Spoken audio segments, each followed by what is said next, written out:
Well, it's going to be a good third quarter. We have projections for over 21% earnings growth this quarter, and the fourth quarter estimates are at over 18%. But as you know, the market trades off of the outlook, what's to come. And we have gotten some pre-announcements earlier, mostly from some industrial companies, warning about higher cost inflation, higher oil prices, higher costs for logistics, and then, of course, China and trade. This is going to be the first quarter that we're going to hear corporate management teams really talk about the impact of trade and tariffs on their businesses. All right, so Omar, you have a large client base out here at Charles Schwab. Are there any folks out there among your client base who are asking you about things like earnings season, like trade and tariffs? What are the concerns that Charles Schwab customers have right now about the current market?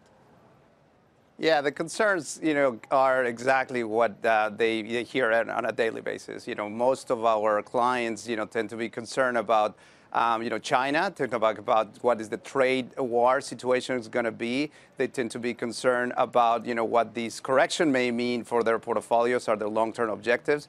All those things tend to be very natural behavioral changes that most of them have. What we tend to tell our clients is that, focus on the fundamentals, focus on what drives the market, which is the economy, which is corporate earnings, which is valuation, and which is sentiment. And when you think about those four components, all of them continue to be very, very positive and constructive for the rest of the year. So this is a great opportunity for them to rebalance their strategy, to reassess their risk. If people didn't like the last 2 days of correction, this is probably a good sign for them to start thinking about whether or not they have the risk profile that they have. So we tell them to use these opportunities for rebalance and look for opportunities to reassess their strategy. We used to say about the weather in Maine, if you don't like it, then just wait a minute, it'll change. Or if you do like it, you better enjoy it while it lasts. Does that kind of describe where we are with the market right now, Lindsey?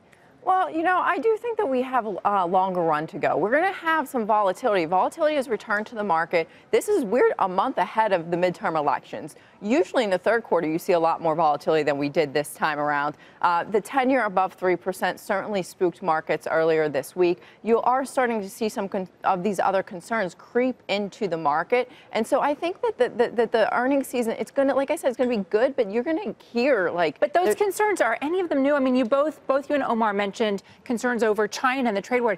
That's not new this week. I mean, we've been dealing with this for months. So what is it about now? We're starting to see it in the numbers or hear it from management teams of the actual impact. So it was a concern, but we didn't see it in the numbers yet. We're going to start to. It's no secret that Larry Kudlow is a close friend of mine, but I had to cringe, Omar, when earlier today here on our air, he said, the economy's running hot and there is no signs that it's going to slow down anytime soon. Come on, Larry, look at the markets. What are they telling us here? I mean, isn't that the kind of statement you often get from a government official right at the top of a market here?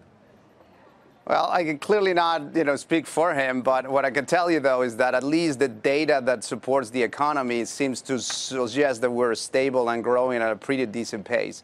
While that not necessarily translate into good markets, it does provide a very good support for what it could be a potential, extension of the bull market. I do think that, we still have the extra leg that we have from the fiscal stimulus. And I think as we were pointing out before, I think company fundamentals are still pretty solid. We're thinking about a potential, another great earnings season. And if you combine that with the fact that there is no signs that the economy is going anywhere other than, continue to grow, that actually pays a very good structure for the rest of the year. Now, that being said, higher yields and higher interest rates will provide more volatility to the market. I think that's probably the biggest difference.